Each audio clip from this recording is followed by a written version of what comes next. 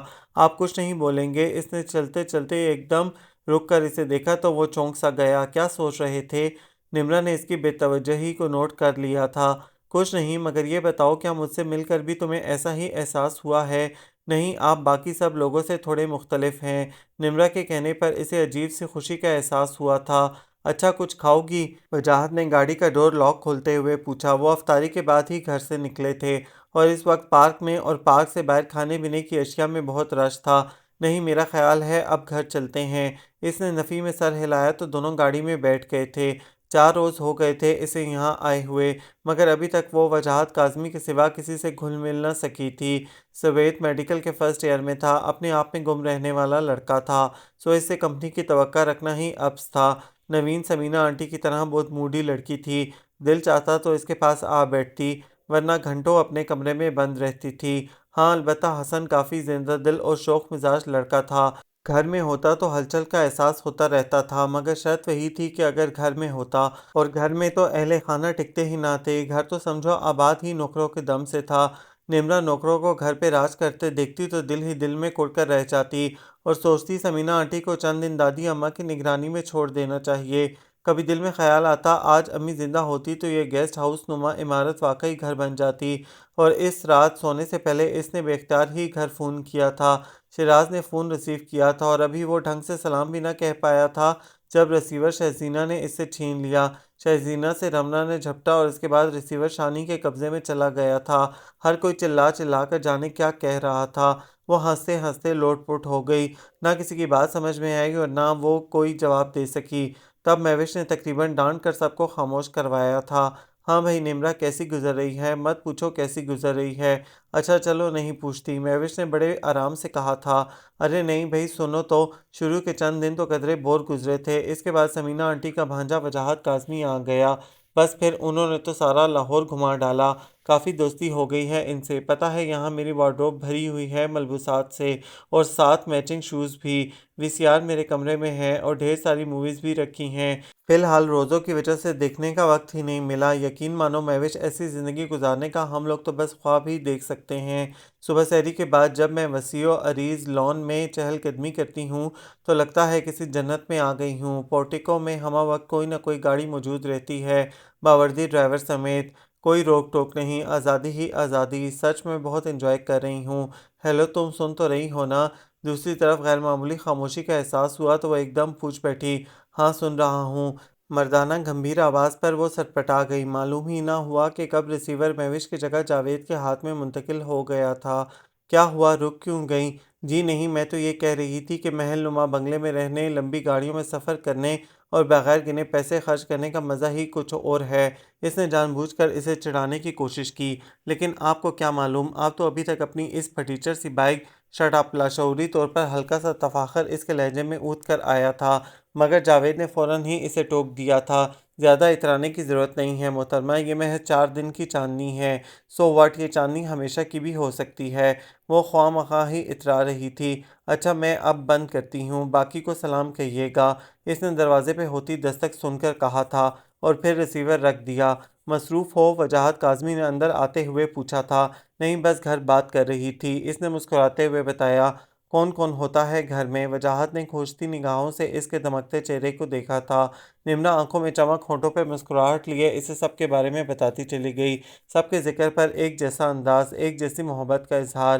وجاہت نے کسی فرد کا خصوصی تذکرہ نہ پا کر اطمینان کا سانس لیا تھا۔ آر یو سیریس وجے؟ او یس، اس لڑکی نے مجھے شروع دن سے انسپائر کیا ہے۔ وہ بے حد خوبصورت ہے آنٹی، اور مزے کی بات یہ ہے کہ وہ اپنے حسن سے لاعلم ہے۔ وہ جانتی ہی نہیں کہ جب وہ مغرور سے لہجے میں عام سی باتیں کرتی ہے تو کتنی پیاری لگتی ہے۔ وہ بہت فرینک ہونے کے باوجود اپنے گرد ایک ایسا حصار باندھے رکھتی ہے کہ کوئی دوسرا اس پر حاوی نہیں ہو سکتا۔ وجاہت نہ جانے کس کی بات کر رہا تھا۔ کوریڈور سے گزرتے ہوئے کچھ لفظ نمرہ کو سنائی تو دیے تھے، مگر چونکہ روزے سے تھی اس لیے ٹو اور تجسس میں پڑنے کا گناہ سر لیے بغیر وہ لان میں چلی آئی تھی، جہاں سرما کی نرم دھوپ چاروں اطراف بکھری ہوئی تھی۔ سورج کی شریر سنہری کرنیں گھاس پر بکھرے شبنمی موتیوں اور شاخوں پر کھلے گلابوں کو اپنی تمازت سے سہلا رہی تھی۔ وہ نہا کر بال سلجھا کر آئی تھی اور اب یوں ہی دھوپ میں ادھر سے ادھر چکرانے لگی تھی۔ او گاڈ، تمہارے بال کس قدر خوبصورت ہیں۔ وجاہت نے پیچھے سے آ کر دھیرے سے اس کے بے حد چمکدار بالوں کو چھوا تو وہ ایک دم چونک گئی۔ کالج میں لڑکیاں ہمیشہ اس کے بالوں کی تعریف کرتی تھیں، مگر کسی مرد کے منہ سے پہلی بار اپنے لیے ستائشی کلمات سننے پر اسے عجیب سی شرمندگی کا احساس ہوا تھا۔ غیر محسوس طریقے سے اس نے دوپٹے کا پلو سر پر ڈال لیا تھا۔ کچھ دیر یوں ہی چہل قدمی کرتے ہوئے وہ ادھر ادھر کی باتیں کرتے رہے تھے۔ پھر وجاہت ایک دم ایکسکیوز می کہہ کر قریب ہی ایک کیاری کی طرف بڑھ گیا تھا۔ اس پودے پر گلاب کا ایک ہی پھول تھا، انتہائی تر و تازہ، شبنم سے دھلا، پاک و معطر۔ پودے کی سب سے اوپر والی ٹہنی پر وہ زندگی کی علامت بنا جھوم رہا تھا، مگر وجاہت کاظمی کے ہاتھ کی ہلکی سی جنبش سے وہ پھول ٹہنی سے جدا ہو گیا تھا۔ نمرہ کو دل ہی دل میں افسوس ہوا، مگر وہ اسے ٹوک نہ سکی تھی۔ وجاہت نے اس کے سامنے کھڑے ہو کر پھول اس کی طرف بڑھا دیا تھا۔ نمرہ نے قدرے چونک کر اسے دیکھا اور پھر مسکرا کر پھول اس کے ہاتھ سے لے لیا تھا۔ تمہیں معلوم ہے نمرہ، جب ایک لڑکا لڑکی کو پھول دیتا ہے تو اس کا مطلب کیا ہوتا ہے؟ وجاہت نے گلابی دوپٹے سے ہم رنگ ہوتے چہرے پر نظر جمائی ٹکائی۔ وہ سمجھ نہیں پایا تھا کہ دوپٹے کا عکس چہرے پر پڑ رہا ہے یا چہرے کا عکس دوپٹے پر۔ ہاں معلوم ہے، اس کی توقع کے برعکس بغیر شرمائے لجائے نمرہ نے اعتماد سے جواب دیا۔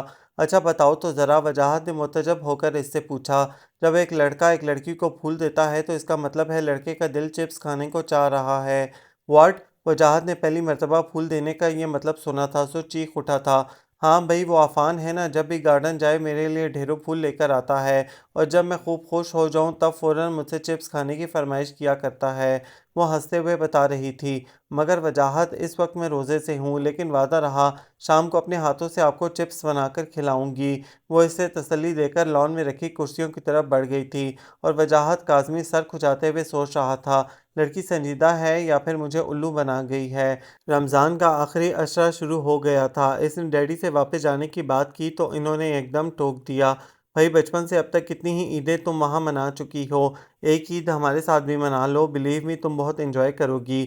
عید کے روز سمینہ ایک گرینڈ پارٹی ارینج کیا کرتی ہے، اور اس پارٹی کے چرچے دنوں جاری رہتے ہیں۔ بلکہ یوں کرو، تم اپنے لیے کوئی بہت ہی فینسی سا ڈریس لے لو عید کے لیے۔ انہوں نے ایک بھاری رقم کا چیک کاٹ کر اس کی مٹھی میں دبا دیا تھا۔ وہ ششپنج میں پڑ گئی تھی، جائے یا نہ جائے۔ اگر نہ گئی تو وہاں سب لوگوں کو کتنا افسوس ہوگا۔ اس نے چیک ڈریسنگ ٹیبل کی تراز میں رکھا۔ اگر چلی گئی تو ڈیڈی سوچیں گے کیسی بیٹی ہے، میری خواہش کی کوئی اہمیت نہیں اس کے نزدیک۔ اس نے مشورے کی غرض سے وجاہت سے سرسری سا ذکر کیا تھا، مگر اس نے پرزور انداز میں اسے جانے سے روکا تھا۔ یہ بات غلط ہے، کم از کم عید تک تو تمہیں یہیں رکنا ہوگا۔ چلو یہاں رک کر ان کی عید کا رنگ بھی دیکھ لیتے ہیں۔ اس نے فیصلہ کر لیا تھا، اور رات جب اس نے انہیں بتانے کے لیے گھر فون کرنا چاہا تو رابطہ ہی نہ مل سکا۔ اس نے جھنجھلا کر ریسیور کریڈل پر پٹک دیا تھا۔ نمرہ بیٹی، فارغ ہونا، مجھے تم سے ایک ضروری بات کرنی ہے۔ ڈیڈی پہلی بار اس کے کمرے میں آئے تھے۔ وہ احتراماً اٹھی، مگر وہ اسے بیٹھنے کا اشارہ کرتے ہوئے کھڑکی کے پاس جا کھڑے ہوئے تھے۔ فرمائیے ڈیڈی۔ اس نے سوالیہ نظروں سے انہیں دیکھا۔ نمرہ، تمہارے نانا نانی نے تمہاری کہیں بات تو نہیں طے کر رکھی؟ سوال قدرے غیر متوقع تھا۔ وہ قدرے چونک کر انہیں دیکھنے لگی۔ میرا مطلب ہے، جس مڈل کلاس گھرانے میں تم رہتی آئی ہو، وہاں تو لڑکیوں کے قد نکلتے ہی انہیں دیس نکالا دے دیا جاتا ہے۔ تو اس سلسلے میں تمہارے بارے میں بھی کچھ سوچا گیا ہے یا نہیں؟ پتہ نہیں ڈیڈی، مجھے اس سلسلے میں کوئی علم نہیں۔ تم ذاتی طور پر کسی میں انوالو تو نہیں؟ انہوں نے کچھ سوچتے ہوئے پوچھا تھا۔ نمرہ کے تصور میں یک لخت ہی ڈارک براؤن آنکھیں ایک لمحے کے لیے ابھر کر مدھوم ہو گئی تھیں۔ کیا واقعی کچھ ہے یا محض ایک خیال، وہم، گمان ہے؟ اس نے دل میں جھانک کر دیکھا، مگر دل کا حال اس پر منکشف نہ ہو سکا تھا، اور اگر ہو بھی جاتا تو کیا وہ باپ کے سامنے اقرار کر سکتی تھی؟ سو دھیرے سے نفی میں سر ہلا دیا۔ انہوں نے جیسے اطمینان کا سانس لیا تھا۔ نمرہ، تمہیں وجاہت کیسا لگتا ہے؟ ان کی بات سن کر نمرہ کا سر شرم کے مارے جھک گیا تھا۔